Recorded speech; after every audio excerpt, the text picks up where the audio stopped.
what happened was John met me because I used to make movie trailers, and I had done the trailer for 16 Candles. And we met that way. And then Ned Cannon, who was at that time running Paramount Pictures, wanted to have a music video done for 16 Candles, and they asked me to direct it. So I directed it. It was called Hang Up the Phone with an artist named Annie Golden.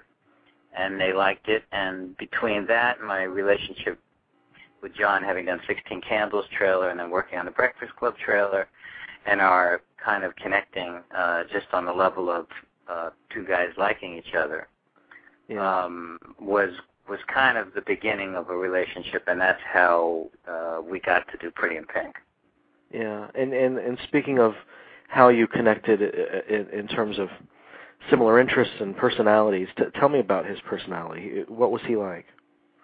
Well, you know, when honestly, he and I kind of connected. I think he liked the idea that I was not a film school guy. I was somebody who, like himself, started in advertising and learned kind of on the job and on the streets. And so he liked, you know, people. He liked the heartland, Middle America. That's where he got his ideas about what kind of movies people wanted to see. And that's why I think ultimately he left Hollywood, because he felt like it wasn't really feeding him creatively. It wasn't representative of the way most of America lived and what most of America wanted to see when they went to a movie. Yeah, yeah. And what kind of presence was he as a producer of these films and as a writer? Was he on the set a lot with you on these projects? Well, on Pretty in Pink, his presence was there at all times. It wasn't that he was on the set all the time. He was. It was the first movie he produced.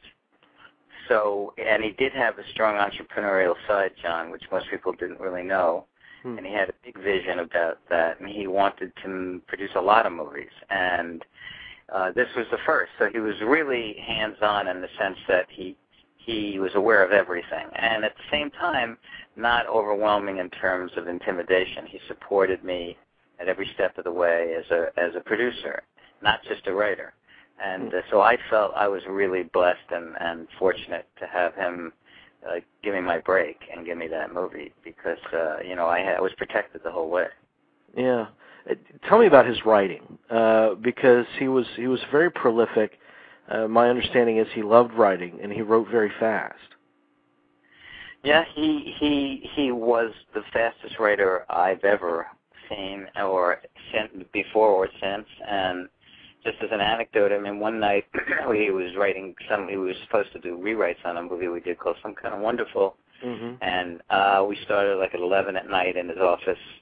And there was a couch in his office, and I would many times just fall asleep because he would write late into the night and the early morning. And I fell asleep as usual, and about 5 in the morning I woke up, and he handed me 50 pages. And I was like, "What?" I said, we were supposed to do 3 pages of rewrites. That's 50 pages. He goes, "Oh, yeah. I didn't get to our stuff. I just wrote this, and I'm curious what you think. You know, I don't even know what it's about, but what do you think?" And it was the first half of Ferris Bueller's Day Off. Wow. Wow. I remember hearing that Steve Martin, I think, recently said that he asked John Hughes how long it took him to write Planes, Trains, and he said a weekend. It's unimaginable. It is, and it was not an exaggeration. Wow. He let it gestate. I think, you know, my observation was for quite a while he previewed his ideas to people, you know, not even telling them it was a movie, just discussing, you know, a story idea. People not realizing it was being framed as a theme for a movie. Yeah. And then he would, I think, preview that way and see how people reacted and bounce it off of them. But that was kind of the gestation period. And then once he sat down to write, it was just came. Yeah, fully realized, fully there. Tell me about his characters, because I think that the trap that a lot of teen movies run into is that they're very shallow, and he had an understanding of teenagers, and he didn't. I guess there were types, because when you look at something like The Breakfast Club, you have the types, the jock, and all of that. But through the course of the film, those characters transcend the types. Did you find that was the case with his writing? Yeah.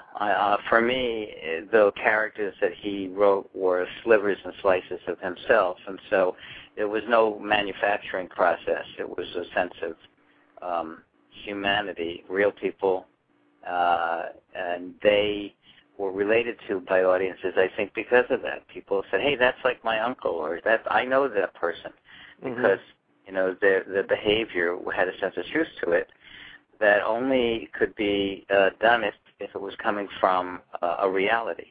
So yeah, I think that there are types of characters, but totally, in my opinion, I agree, they transcended those types and were fully realized and 360 degrees, all around human beings all the time. Yeah. Did you keep in touch with him through the years? Yep, we did, and not so much recently, but over the years, yeah. And he was really glad to not be in Hollywood. He didn't like it there, and he had a farm, and he loved his farm. And so I already miss him. I think he's an amazing giant, in the film business, and the world will miss that, But I had a friend and a mentor, so I've lost that. Tell me what kind of things, because these were the first three feature films that you directed in collaboration with John Hughes, if I'm not mistaken. Tell me what you learned from him, what you took from him. That's a good question. I mean, what I think I learned most was that he gave me the confidence, and he challenged me creatively to make choices that were kind of daring and that were more bold than I would have necessarily made on my own, and that had a humanity to them. And so that's what I learned, to take my time as the director